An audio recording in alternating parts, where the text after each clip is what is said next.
نے کہا نا رمضان میں روحانی صحت بھی بنائیں اور جسمانی بھی. تو جسمانی صحت میں وہ جلدی جلدی کیونکہ ٹائم ختم ہو رہا تھا, 2 چیزوں کو فوکس کر لیں. باہر کی چیزیں چھوڑ دیں آپ, جن میں خاص طور پر چینی اور کوکنگ آئل, ان 2 چیزوں کو کیا کر دیں, اپنی ڈکشنری سے نکال دیں. اب کوکنگ آئل نہیں کھائیں گے تو کیا کھائیں گے؟ دیسی گھی کھا لیں. دیسی گھی نہیں کھا سکتے تو کچھ بھی کر لیں, لیکن یہ آئل آپ کو نکالنا پڑے گا. اور چینی بھی مارکیٹ سے کیا کرنی پڑے گی, شارٹ کرنی پڑے گی. تو اب یہ خود آپ نے پلاننگ کرنی ہے کیسے ہوگا یہ, لیکن آپ کی زندگی بن جائے گی, اتنا سکون ملے گا نا, چند دن ٹینشن ہوگی آپ کو. دوسری بات یہ کہ روٹی چاول بھی کم کریں, کیونکہ روٹی میں بھی بہت زیادہ کارب ہوتا ہے, نشاستہ ہوتا ہے. آج کل کی روٹی یہ وہ روٹی نہیں ہے جو آپ کے ابا دادا کھایا کرتے تھے, یہ وہ والی گندم نہیں ہے, اس میں بہت زیادہ چینجنگ ہو چکی ہے. اب جو بیج گندم کا ہے نا, یہ وہ والا گندم نہیں ہے. پہلے گندم کی روٹی میں کارب کم ہوتا تھا اور دیگر چیزیں زیادہ ہوتی تھیں. اب وہ ایسا بنا دیا ہے کہ جیسے فارمی مرغی ہے نا, 6 مہینے میں سب کچھ, تو گندم بھی ایسا ہی ہے. پہلے اتنی بڑی بڑی گندم ہوا کرتی تھی, اتنے بڑے بڑے پودے, وہ نکلنے میں ٹائم لگتا تھا. اب تو ٹھک ٹھک ٹھک کر کے گندم نکل رہے ہیں, اور اس میں کاربوہائیڈریٹ کا ریشو بہت زیادہ ہو گیا ہے, تو وہ بھی فیٹ ہی ہے, یعنی میٹھا ہی ہے وہ, اس سے موٹاپا آئے گا. چاول میں بھی ایسا ہی ہے. کم کریں, میں یہ نہیں کہہ رہا ختم کریں, کم کریں. تو جب آپ کم کریں گے تو پھر بڑھائیں کیا بھائی, آپ گوشت کھائیں زیادہ, گوشت کے پیسے نہیں ہیں تو یہ چاٹ ماٹ زیادہ کھا لیا کریں افطاری میں. چنے کی چاٹ ہو گئی, ان میں تھوڑا کارب کم ہے نا. لوبیا ہو گیا, لو بھیا کہتے ہیں نا, لو بھیا, تو لو بھیا, اب لوبیا کھا لو, آپ لوبیا کھا لو, سفید چنے کھا لو, اس کی چاٹ کھا لو, کالے چنے کی چاٹ کھا لو, اور اللہ بھلا کرے آپ کا انڈے منڈے کھا لو. یہ جو کیا کرو, کھجوریں کھا لو. یہ جو ہے نا آپ کا حساب کتاب, چاول, روٹی اور چینی. چینی سے مراد چینی سے بنی ہوئی چیزیں.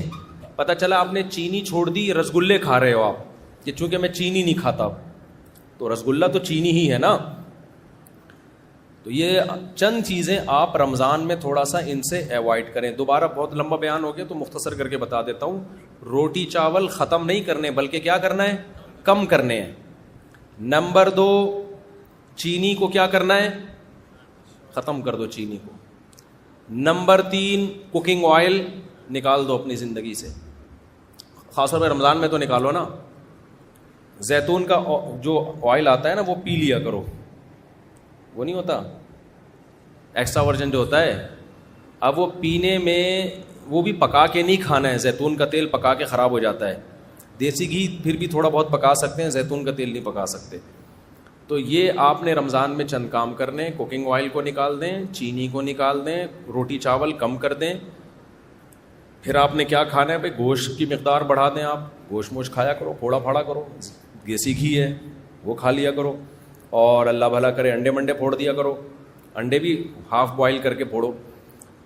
اور اللہ بھلا کرے دودھ مودھ پی لیا کرو, وہ والا ڈبے والا نہیں, گائے پال کے والا. آپ کیا کر رہے ہیں, ایسی باتیں آپ بولو کہ پتہ نہیں کس زمانے میں لے کے جا رہے ہیں ہمیں, لیکن پھر بھی باہر ڈبے سے بہتر ہے دوسرا, اس میں بھی چینی ڈال کے نہیں, ایسا ہی. اور اللہ بھلا کرے اس طرح کی چیزیں آپ چند اپنے خرچے پہ اگر کھا لیں تو آپ دیکھیں, کھجوریں کھا لیں آپ, تو انشاءاللہ صلو علی الحبیب ہو جائے گا تھوڑے دنوں میں. آپ خود بولو گے یار مفتی صاحب ہٹو بچوں ہو گیا. ٹینشن ہوگی چند دنوں تک, دماغ ایسے للچائے گا نا. جب کسی کو بریانیاں پھوڑتا ہوا دیکھو گے, آپ کا دل چاہے گا میں کھا جاؤں بس.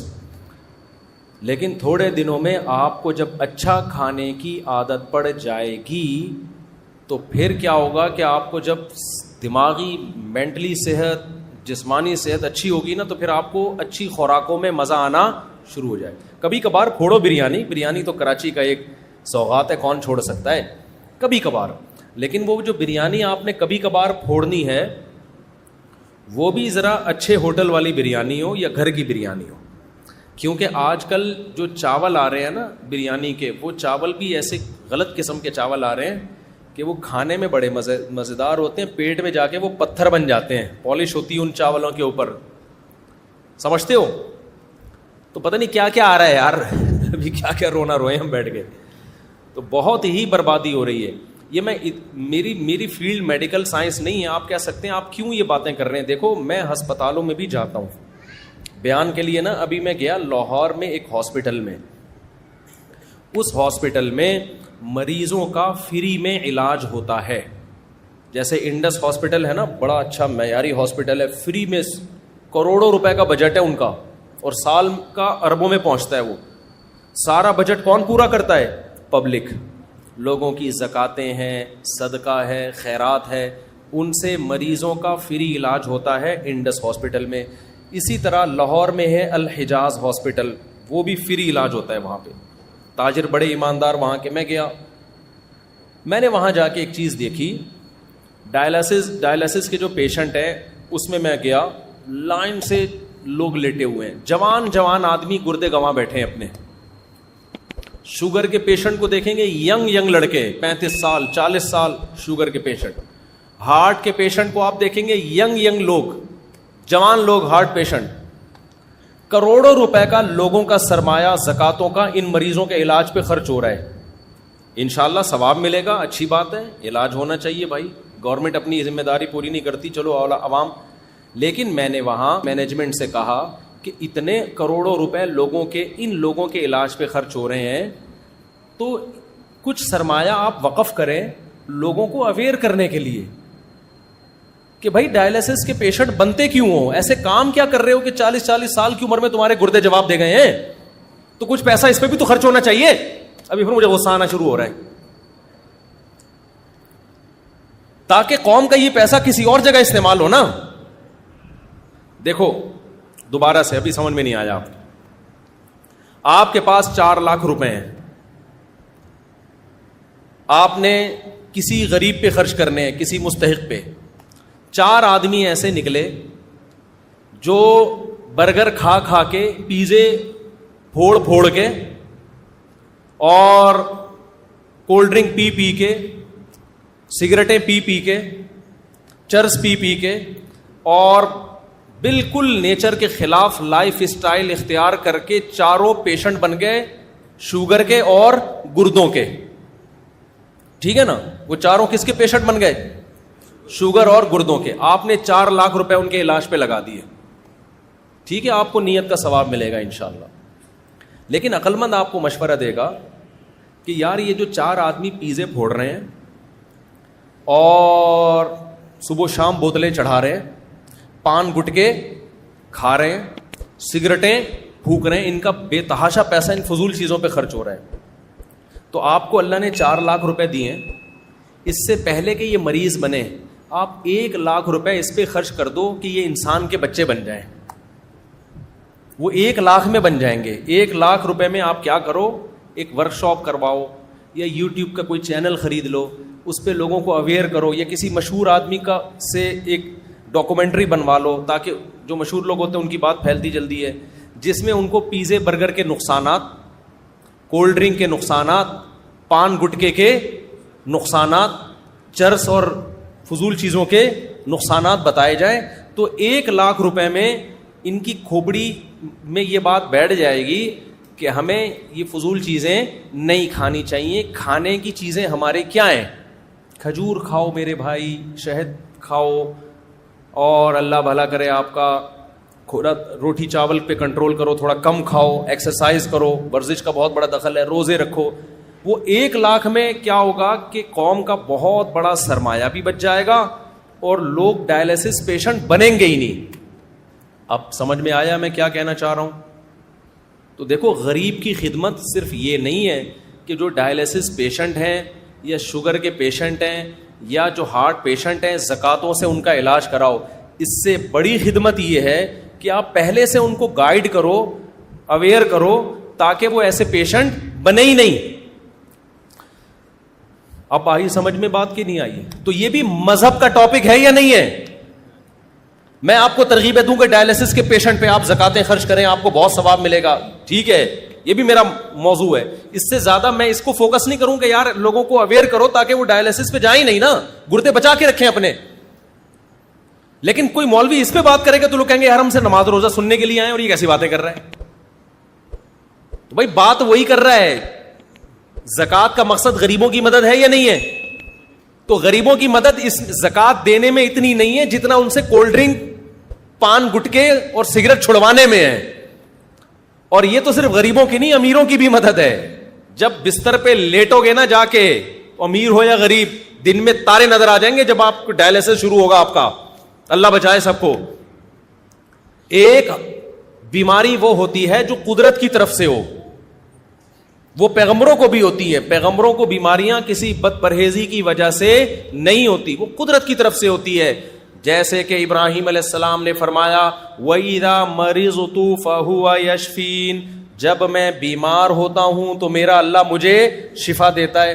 تو کیا آپ سمجھتے ہیں کہ ابراہیم علیہ السلام معاذ اللہ اپنی کسی کوتاہی کی وجہ سے بیمار ہوتے ہوں گے, بد پرہیزی کی وجہ سے؟ نا نا نا نا, وہ قدرت کی طرف سے. وائرل پھیلتا ہے, ابھی کراچی میں پھیلا ہوا ہے نا, سب کے گلے خراب, سب بخار میں. تو یہ ویسے ہی ہے, یہ آپ اچھا بھی کھا لیں تو بھی ہوگا, کیونکہ اس کا تعلق گٹر کے ڈھکنوں سے ہے, اس کا آپ کی خوراک سے نہیں. اور ڈھکن ہمارے قابو میں نہیں ہے. جب تک گٹروں کے ڈھکن کھلے رہیں گے وہاں سے مختلف چیزیں پھیلتی رہیں گی. سمجھتے ہو؟ اور یہ شکر ہے گٹر میں ڈھکن نہیں ہے, کیونکہ اگر ڈھکن ہوتے نا تو جس دن ہٹتا اسی دن سارے ایک دم وائرس نکل کے آ جاتے. ابھی آہستہ آہستہ تھوڑے تھوڑے نکل کے پھیلتے رہتے ہیں. اس کا کراچی میں فائدہ ہو رہا ہے. تو ایک بیماری وہ ہوتی ہے جو کس کی طرف سے ہو, قدرت کی. وہ کچھ بھی ہو سکتا ہے بھائی, وہ بزرگوں کو بھی ہوتی ہے, وہ پیغمبروں کو بھی ہوتی ہے. آج کل جو زیادہ تر بیماریاں ہیں وہ آپ کی اپنی حماقتوں کی وجہ سے ہو رہی ہیں.